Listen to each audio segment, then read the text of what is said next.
औरतों को खेल समझने वाले ससुराल में एसडीएम बहू ने नचाया मर्दों को। शाम का समय, शहर का मशहूर महंगा रूफटॉप रेस्टोरेंट। चारों ओर कांच की दीवारें हैं जिनसे शहर की जगमगाहट दिखाई दे रही है। माहौल शांत है, हल्की जैज म्यूजिक चल रही है। टेबल्स पर व्हाइट टेबल क्लॉथ और सिल्वर कटलरी सजी है। उसी रेस्टोरेंट के एक टेबल में टी शर्ट के ऊपर ब्लेजर और ट्राउजर पहने बैठा विनय टेबल पर रखी कॉफी के 3 खाली कप निहार रहा है। फिर हाथ में बंधी लग्जरी वॉच में टाइम देखता है। कब तक आएगी ये? 2 घंटे से इंतजार कर रहा हूं। बोल रही थी सरप्राइज दूंगी। ये कैसा सरप्राइज है? एसडीएम की तैयारी कर रही है। एक एसडीएम ऐसा होता है क्या? लेट लतीफ। तभी एसडीएम की वर्दी पहने अवंतिका वहां आती है। विनय उसे वर्दी में देखकर हैरान रह जाता है। अरे वाह, तुमने तो सच में मुझे सरप्राइज कर दिया। एसडीएम अवंतिका। विनय उठता है और अवंतिका को गले से लगा लेता है। इसी सरप्राइज के लिए तो मैंने तुम्हें बुलाया था। तो क्या ख्याल है, अब तुम्हारे घर वाले हमारी शादी के लिए मानेंगे या नहीं? विनय अवंतिका के लिए कुर्सी खिसकाता है। अवंतिका आराम से बैठती है और विनय भी उसके सामने वाली चेयर पे बैठ जाता है। वो दोनों टेबल पे हाथ रख कर एक दूसरे को देखते हैं और फिर, यार देखो, मेरे घर वाले तो शादी के लिए मान जाएंगे, लेकिन मैं तुम्हें कैसे बताऊं कि मेरे घर वाले कैसे हैं? तुम उनके बारे में जानती नहीं हो। अगर जान लोगी ना तो शादी का इरादा छोड़ दोगी। तुम्हारे घर वाले जैसे भी हो, मैं अब एसडीएम बन चुकी हूँ। मैं उन्हें संभाल लूंगी। और वैसे भी शादी मुझे तुमसे करनी है, तुम्हारे घर वालों से नहीं, समझी? तुम इतनी कॉन्फिडेंट हो तो मैं अपने बापू से बात करूंगा फिर। अवंतिका और विनय दोनों एक दूसरे को कॉलेज टाइम से जानते थे और एक दूसरे से प्यार भी करते थे। ऐसा अवंतिका को लगता तो था। विनय के घर के मर्द पॉलिटिकली काफी स्ट्रांग थे, लेकिन उनका असली नेचर अवंतिका नहीं जानती थी, क्योंकि विनय ने उसे कभी उनके बारे में सच बताया ही नहीं था। अवंतिका के साथ कुछ देर टाइम स्पेंड और डिनर करने के बाद विनय अवंतिका अपने घर वापस आने के लिए निकलते हैं। देखते हैं अब क्या होता है। विनय का घर शहर की एक बहुत बड़ी पुश्तैनी हवेली है, जिसके सामने गार्डन और पार्किंग है। हवेली भले ही शानदार है, लेकिन घर की औरतों की हालत ठीक थी नहीं लग रही है। विनय की भाभी कोमल हॉल में बिखरे कांच के ग्लास के टुकड़े उठा रही है और उसकी बहन प्रीति वहां पोछा लगा रही है। उनके चेहरे पर और हाथों में चोट के निशान है। घर के सभी मर्द राहुल, मोहित और शेर सिंह सोफे पर बैठे उन्हें घूर रहे हैं। तभी वहां विनय आता है। ए छोरे, कहां गया था तू? बापू, आपकी होने वाली बहू से मिलने गया था। मेरी होने वाली बहू? हाँ बापू, आपकी होने वाली बहू एसडीएम है ना? अरे तू अपनी मर्जी से शादी करेगा? हाँ ताऊ, सबने इस घर के बड़े की मर्जी से शादी की है। मैं अपनी मर्जी से शादी करूंगा, और वो भी एसडीएम से। वाह छोरे, तूने तो लठ गाड़ दी। लेकर तो आ एसडीएम बहू को। हम भी तो देखे एसडीएम के साथ खेलने में कितना मजा आता है। अरे बापू, एसडीएम से मत खेलना, नहीं तो वो आपको जेल में डलवा देगी। हमने अच्छे अच्छे देखे हैं। अच्छे अच्छों को हमने अपने इशारों पर नचाया है। इसे भी देख लेंगे। अब तो तेरी शादी उससे करवानी ही पड़ेगी।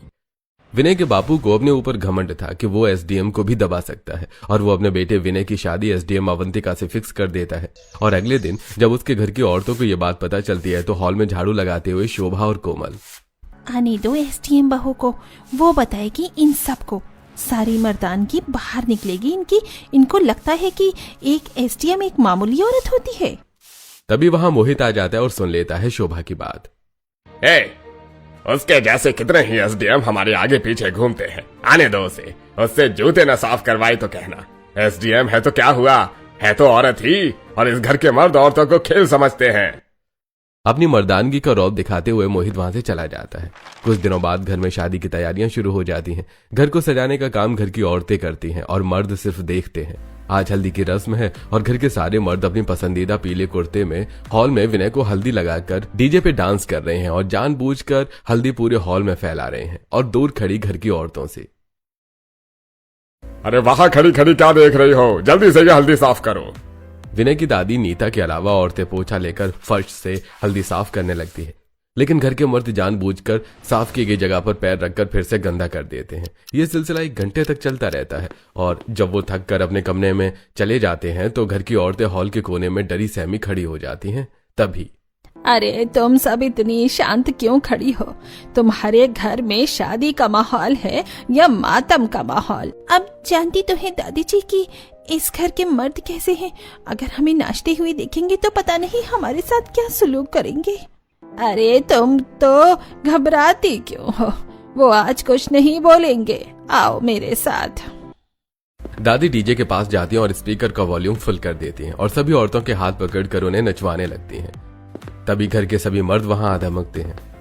हिम्मत किसकी हुई हमसे पूछे बिना ये नाच करने की? मोहित की आवाज उन्हें शेर की दहाड़ लगती है और वो सभी डरी सहमी अपनी अपनी जगह पर खड़ी कांपने लगती हैं। अरे छोरे, मेरे पोते की शादी है तो मैं नाच भी नहीं सकती। कोमल कांपते कदमों से आगे आती है और आज तो हमें थोड़ा नाच लेने दो, खुशी का माहौल है। मोहित गुस्से में कोमल को जोरदार थप्पड़ मार देता है। लो मना लो खुशी, कर लिया नाच, अब जा चुपचाप यहाँ से। अब अपनी शक्ल बहू के आने के बाद ही दिखाना। राहुल डीजे की केबल निकालकर फेंक देता है और सभी औरतें सहमी हुई वहां से अपने कमरों में चली जाती हैं। इस बात से अनजान के ससुराल में औरतों के साथ कैसा सलूक हो रहा है अवंतिका अपनी हल्दी की रस्म बड़ी धूमधाम से मना रही थी। अगले दिन विनय की बारात अवंतिका के घर पहुंचती है। विनय के घर की सभी औरतें लंबे घूंघट में थीं। मंडप में विनय के साथ अवंतिका 7 फेरे लेती है और पूरा परिवार एसडीएम बहू को उसके घर से विदा करवाकर अपने घर ले आता है और गृह प्रवेश करके अपने ससुराल के हॉल में पूरे परिवार के साथ दुल्हन के लाल जोड़े में खड़ी अवंतिका से मोहित। अम्मा अब देखना तू। नीता समझ जाती है कि उसके कहने का मतलब, लेकिन अवंतिका नहीं समझ पाती। वो अपने पति विनय के साथ अपने कमरे में चली जाती है और फिर अगले दिन की सुबह एसडीएम की वर्दी में हॉल में आती है जहां घर के मर्द सोफों पे बैठे थे और औरतें उनके पास खड़ी थी। अम्मा जरा बहू को समझा देना कि इस घर के कायदे कानून क्या है। तू चिंता मत कर छोरे, मैं बहू को सब बता दूंगी। नीता अवंतिका के पास जाती है और बहू जरा मेरी बात सुनो, तुम अब अपने ससुराल में हो तो थोड़ा कायदे में रहकर सर ढका रखो। दादी जी, मैं अपनी ड्यूटी पर जा रही हूँ, वर्दी पहनकर। वर्दी में मैं सर कैसे ढकूं? अवंतिका सर गर्व से ऊंचा किए घर से बाहर निकलती है और दरवाजे पर खड़ी अपनी सरकारी गाड़ी में गनमैन के साथ बैठती है और वहां से चली जाती है। और शाम को ड्यूटी पूरी करके जब वो वापस घर आती है तो देखती है कि हॉल में बैठा विनय शराब पी रहा है, राहुल टीवी देख रहा है और उसके ससुर और ताया ससुर पोस्टर में छपे अपने फोटो देख रहे हैं। सब औरतें कहाँ गई? दिखाई नहीं दे रही हैं। सभी मर्द अवंतिका को घूर कर देखते हैं। ये सब मुझे ऐसे क्यों घूर रही हैं? लगता है वो सभी किचन में होंगी। अवंतिका किचन में जाती है तो उसे वहां कोई नहीं मिलता। फिर वो बालकनी से होती हुई अपनी सास के कमरे में जाती है। तब उसे घर की सारी औरतें वहां मिलती हैं जो कि उदास बैठी हैं और शोभा के शरीर पर गहरे चोट के निशान हैं। अवंतिका उसके पास जाती है और अरे ये क्या हुआ? ये चोट कैसे लगी? कुछ नहीं, वो काम करते हुए सीढ़ी से गिर गई थी, बस उसी के निशान हैं। अवंतिका गौर से सारे निशान देखती है और फिर मैं एसडीएम हूँ, कोई बाजार में सब्जी बेचने वाली नहीं। ये चोटी सीढ़ी से गिरने की नहीं है। सच बताओ क्या हुआ है? तू रहने दे अवंतिका बहू, क्यों बात का बतंगड़ बना रही है? शांत रहे। तभी राहुल कमरे में आता है। तुम्हें जानना है कि चोट के निशान कैसे लगे? तो मैं बताता हूँ, ये चोट के निशान मेरे दिए हुए हैं। इस घर में औरतों की गलती की यही सजा होती है। अवंतिका जवाब देने ही वाली होती है कि दादी सास नीता तुरंत उसका हाथ पकड़कर उसे शांत करती है। रे बहू, तो इन मर्दों के बीच में मत बोल। तभी हॉल में बैठ पोस्टर देख रहा मोहित। मेरा पानी अब तक नहीं आया। अभी लाई। कोमल दौड़कर किचन में जाती है और पानी ले जाकर हॉल में बैठे मोहित को देती है। इतनी देर से क्या कर रही थी तू? कहाँ थी? वो बस शोभा के घाव पर दवा लगा रही थी। अरे वो मर नहीं गई, तेरे बेटे ने उसे काटा नहीं डाला। छोटे से घाव थे, अगली बार से अगर किसी काम में जरा से भी देर हुई ना तो वो घाव तेरे शरीर में होंगे। अब तू जा यहाँ से। अवंतिका अपनी जेठानी के कमरे से उनकी बातें सुन रही थी और फिर वो अपनी नंद के साथ किचन में जाकर सब्जी रोटी बनाकर डाइनिंग हॉल में परोस देती है। तब तक घर के सारे मर्द किसी काम से घर के बाहर जा चुके थे। 1 घंटा इंतजार करने के बाद जब वो वापस नहीं आते तो भूखी अवंतिका खाना शुरू कर देती है। तभी सभी मर्द वापस आ जाते हैं और अवंतिका को खाता हुआ देखकर, तुम्हारी हिम्मत कैसे हुई हमसे पहले खाने की? मुझे भूख लग रही थी तो मैं खा रही हूँ। घबराई हुई कोमल वहां आती है और बहू ऐसा नहीं बोलते, इस घर में ऐसा नहीं चलता। इस घर के मर्द पहले खाते हैं, औरतें बाद में। देख कोमल, बहू को समझा ले, ये एसडीएम है इसलिए इसे इतना मौका दे रहा हूँ। अगर इसकी जगह कोई और होता ना तो अब तक मैं नट बोल्ट ढीले कर देता। बापू आप शांत रहिए, मैं देखता हूं इसे। विनय अवंतिका का हाथ पकड़कर उसे खड़ा कर देता है। देखो तुम अपने ऑफिस में एसडीएम होगी, इस घर में तुम बहू हो और इस घर में मर्दों की चलती है, तुम्हें हमें इज्जत देनी होगी, नहीं तो। अरे छोरे, तू भी अपने बाप की तरह हो गया। कोमल विनय के हाथ से अवंतिका का हाथ छुड़वाती है और तू चिंता मत कर, मैं इसे समझा दूंगी। कोमल उसे अपने कमरे में ले जाती है जहां पहले से ही घर की दूसरी औरतें बैठी हुई थी। इस घर में चल क्या रहा है? मैं जब से आई हूँ देख रही हूँ कि घर के सारे मर्द औरतों से बदतमीजी कर रहे हैं और औरतें कुछ नहीं बोलती। और आज मेरा पति भी, वो तो ऐसा नहीं था। इस घर में ऐसे ही चलता है अवंतिका, इस घर में मर्दों की चलती है। मर्दों को लगता है औरतें केवल खेल है, हमारी कोई कीमत नहीं इस घर के मर्दों की नजरों में। प्रीति अवंतिका के सामने हाथ जोड़ती है। मैं तुमसे हाथ जोड़कर विनती करती हूँ भाभी कि तुम इनसे फालतू में मत उलझना, नहीं तो पता नहीं तुम्हारे साथ क्या करेंगे ये लोग। ठीक है, मैं आपकी बात मानूंगी। अवंतिका अपनी नंद की बात मान तो लेती है, लेकिन सिर्फ ये समझने के लिए घर के मर्द कैसे हैं। और वो देखती है कि उसके ताया ससुर खाने में मिर्ची ज्यादा हो जाने पर अपनी पत्नी की आंखों में मिर्ची डाल देते हैं। खाना डाइनिंग हॉल में पहुंचने में जरा सी देर होने पर उसके जेठ उसकी जेठानी को थप्पड़ मार देते हैं। और जब वो अपने कमरे में सो रही होती है तो अपनी जेठानी और सास की चीखें सुनकर उसकी नींद खुल जाती है। ये सब देखकर जब अवंतिका ड्यूटी पर होती है तब भी उसका मन घर पर ही होता है। ससुराल में चल क्या रहा है? मर्द औरतों को खेल समझते हैं और औरतें उनके जुर्म सहती हैं। उसी दिन शाम को वो घर आकर किचन में खाना बना रही अपनी सास, जेठानी, नंद और ताई सास के पास जाती है। आप लोगों के साथ इतना जुल्म हो रहा है, आप लोगों को इस घर के मर्द खेल समझते हैं। आप लोगों ने पुलिस शिकायत क्यों नहीं की? पुलिस शिकायत वो क्या होता है? हमें अपनी जान प्यारी है। मैंने एक बार कोशिश की थी तो तुम्हारे ससुर ने मेरा हाथ तोड़ दिया था। उस दिन के बाद से मैंने दोबारा हिम्मत नहीं की। मैं इस घर की औरतों की मानसिकता समझ गई हूँ। इस घर की औरतें डरती हैं, इसीलिए मर्द उन्हें खेल समझते हैं। तभी अपने कमरे में बैठा शराब पी रहा राहुल। शोभा, अरे शोभा कहाँ है? इधर आ। मैं नहीं जाऊंगी, वो नशे में है, वो मुझे मारेगा। बहू जाना तो पड़ेगा, नहीं जाएगी तो भी वो तुझे मारेगा। ऐसी जिंदगी से अच्छा तो मर जाना ही ठीक है। घबराई शोभा रोते हुए अपने कमरे की ओर भागती है और कुछ ही देर में उसके चीखने की आवाज आती है। किचन में अवंतिका का हाथ पकड़ खड़ी कोमल। बहू, तुम वहां न जाओ। बेबस अवंतिका अपनी जेठानी की चीखें सुनती रहती है। थोड़ी देर बाद चीखें शांत हो जाती हैं और फिर अपने कमरे में जाकर अपनी वर्दी चेंज करके साड़ी पहनती है और फिर वर्दी को देखती हुई। जेठानी जी के साथ क्या हुआ होगा? तभी विनय कमरे में आता है और तुम क्या चाहती हो कि तुम्हारा साथ भी वही हो? तुम तो मुझसे प्यार करते थे, तुम ऐसे कैसे बदल गए? देखो, तुमसे प्यार करने से पहले इस घर का मर्द हूं और वही करूंगा जो इस घर के मर्द करते हैं। और तुम ज्यादा बहस मत करो मेरे साथ, चुपचाप पैकिंग कर दो। कल मैं घर के सभी मर्दों के साथ पॉलिटिकल रैली में जा रहा हूं।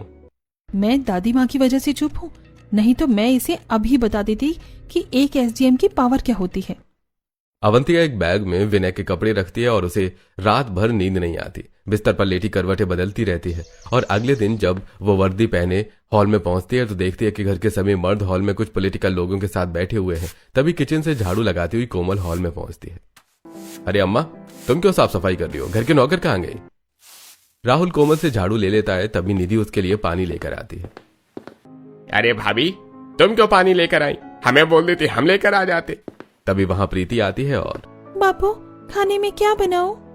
अरे बना लो जो बनाना है, इसमें पूछने वाली कौन सी बात है। उनके साथ बैठे उनसे पॉलिटिकल जितेश और नितिन। भाई वाह मोहित जी, आपके घर की औरतें बड़ी ही शालीन हैं। या वो आपसे डरती हैं?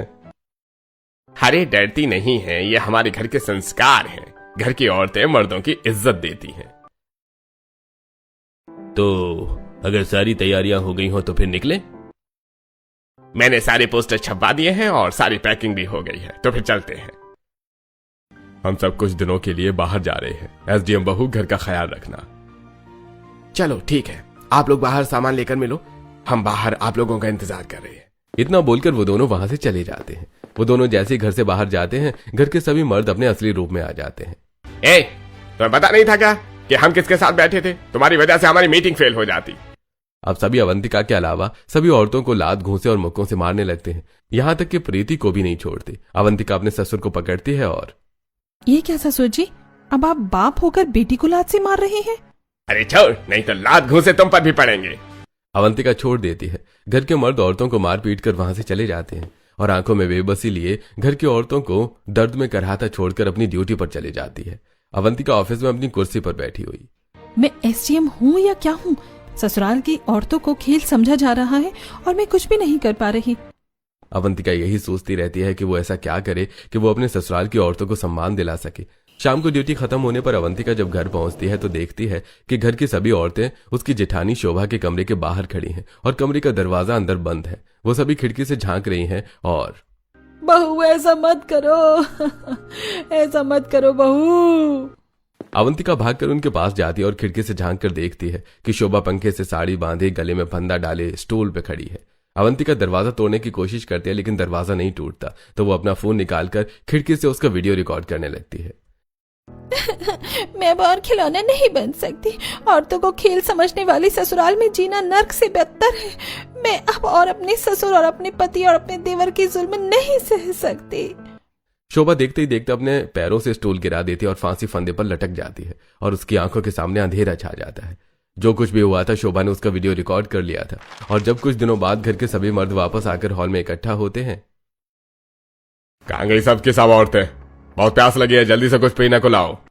तभी अवंतिका वहां आती है और सासू माँ, इन्हें कुछ ज्यादा ही पानी पिलाना और अच्छे से खाना खिलाना, क्योंकि आज के बाद इनकी हलक से ना खाना उतरेगा और ना ही पानी। लगता है एसडीएम होने का कुछ ज्यादा ही घमंड आ गया है, अब ये घमंड उतारना ही पड़ेगा। विनय जैसी बेल्ट निकालता है वैसी अवंतिका अपना फोन निकालकर शोभा का वीडियो प्ले कर देती है। वो सभी बड़े ध्यान से वीडियो देखते हैं।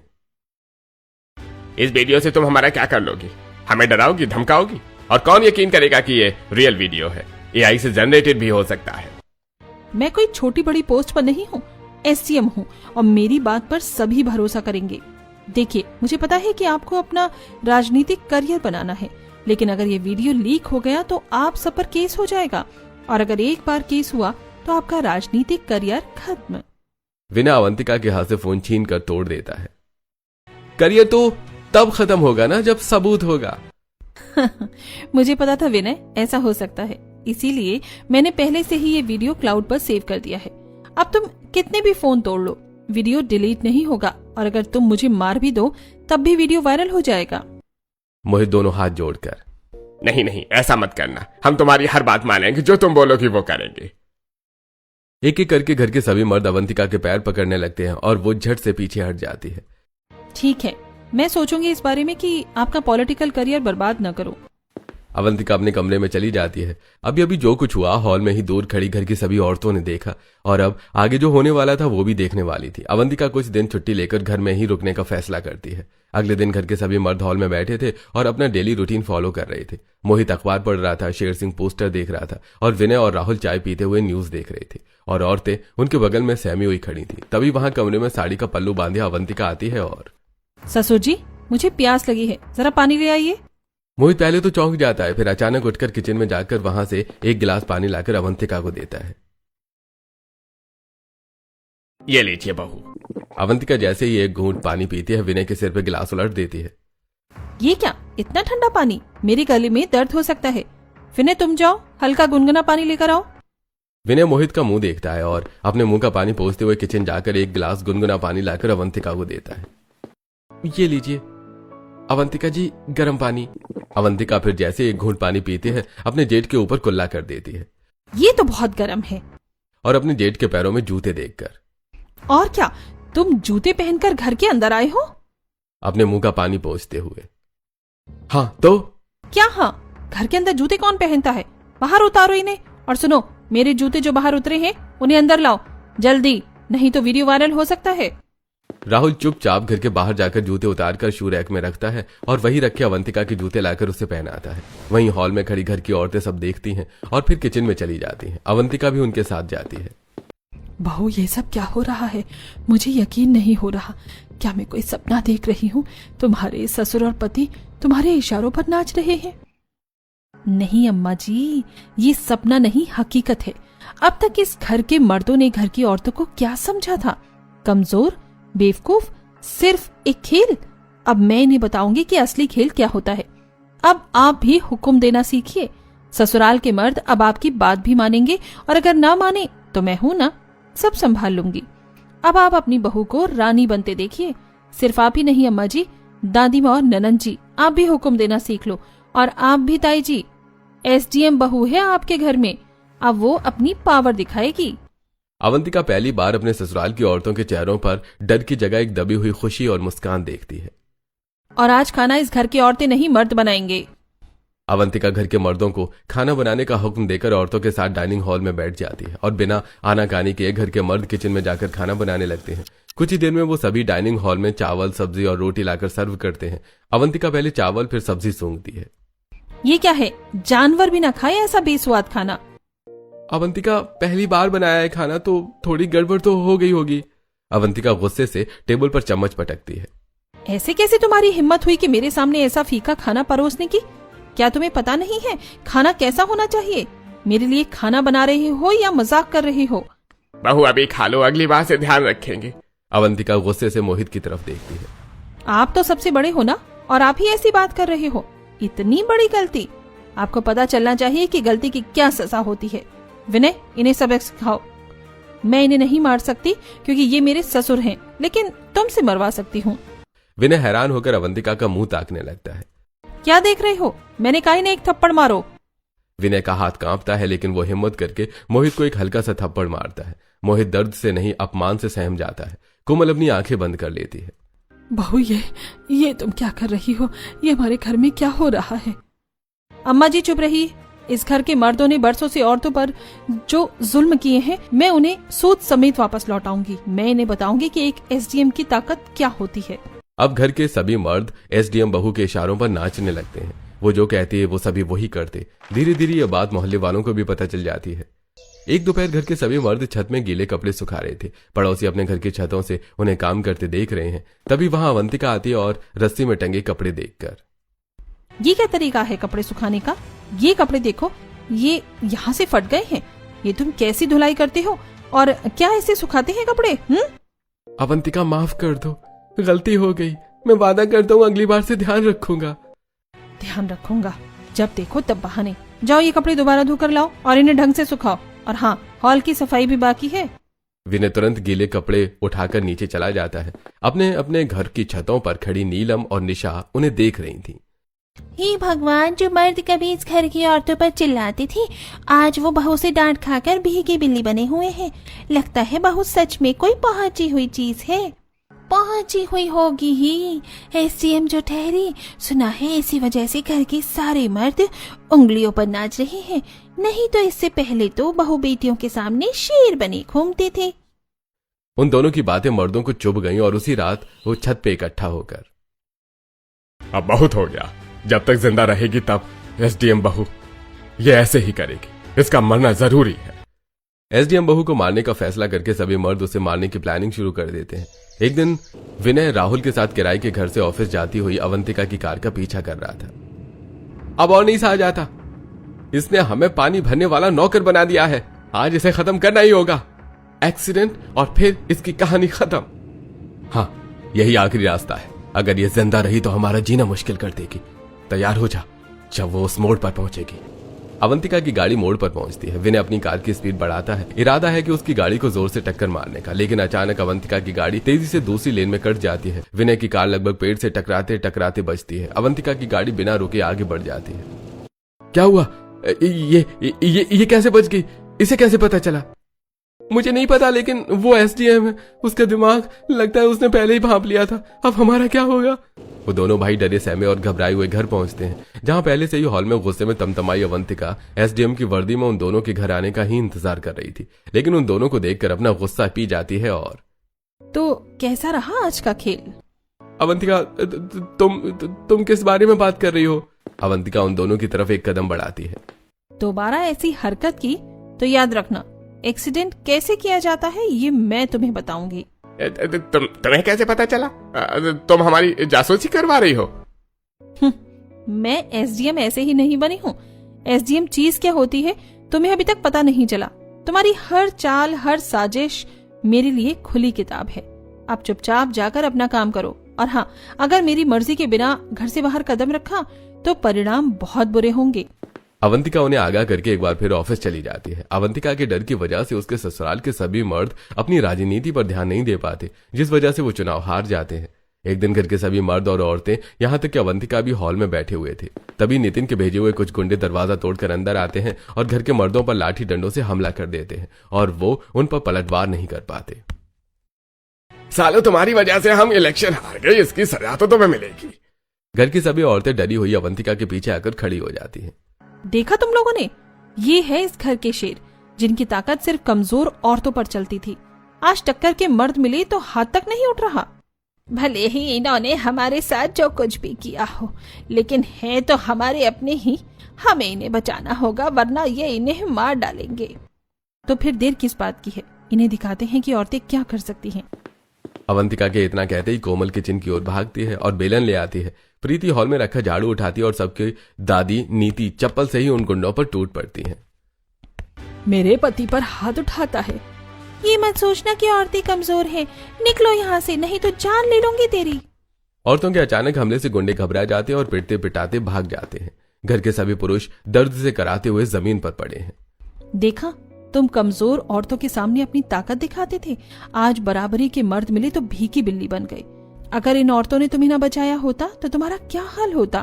तुमने सोचा कि ये कमजोर हैं, शरीर से भले ही कमजोर हो लेकिन मन से नहीं। अगर तुम्हारे घर की औरतों ने तुम्हारी इज्जत की, तुम्हें जवाब नहीं दिया, तो इसका मतलब ये नहीं कि वो कमजोर हैं। अवंतिका की बात सुनकर सभी मर्द शर्मिंदगी से अपनी नजरें झुका लेते हैं और फिर कोमल और प्रीति किचन में जाकर हल्दी लाकर उनके घावों में लगाने लगती हैं। अरे धीरे धीरे लगा प्रीति, बहुत दर्द हो रहा है। हल्दी लगाती हुई प्रीति, जब हमें दर्द होता था तब आपको क्या लगता था, खेल? कोमल से हल्दी लगवा रहा मोहित। अरे बस कर बेटी, अब और शर्मिंदा मत कर। हमें आज एहसास हो रहा है कि हमने अब तक तुम सब पर कितना जुल्म किया। तुम्हें सिर्फ खेल समझा। आज हम इस हाल में हैं तो घर की औरतें हमारी मरहम पट्टी कर रही हैं। हाँ बेटा, क्योंकि उनसे हमारा दर्द देखा नहीं जा रहा है, और हम एक ऐसे हैं जो उन्हें दर्द देकर खुश होते थे। अरे ऐसी मर्दानगी पर थू है हमारी। क्या करें, हम औरतें ऐसी ही होती हैं।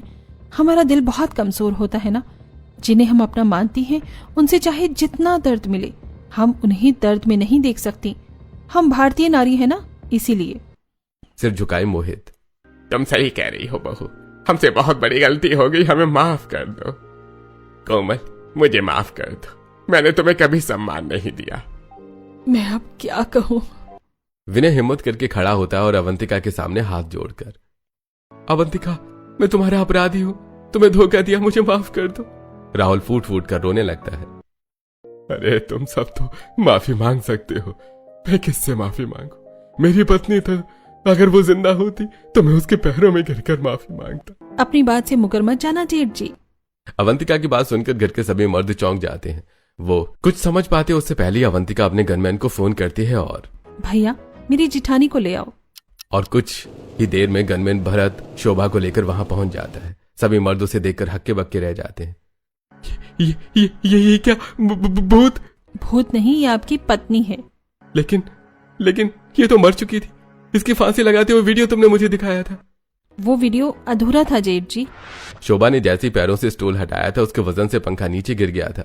खिड़की से बाहर खड़ी औरतें पंखा टूटने पर राहत की सांस लेती हैं और फिर वो सभी एक साथ मिलकर दरवाजा तोड़कर अंदर पहुंच जाती हैं। अवंतिका जमीन पर पड़ी रो रही शोभा को उठाती है और उसका सिर अपनी गोद में रखती है।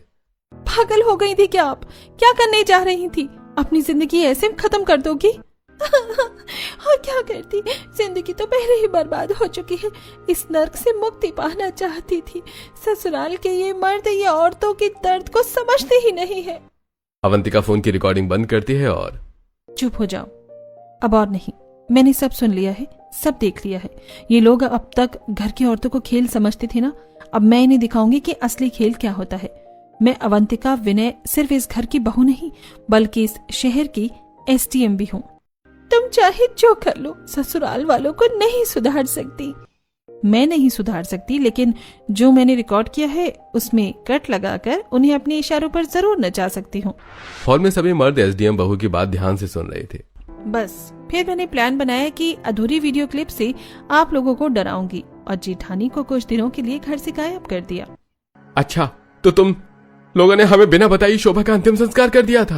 आप लोगों को सबक सिखाने के लिए ये नाटक करना जरूरी था।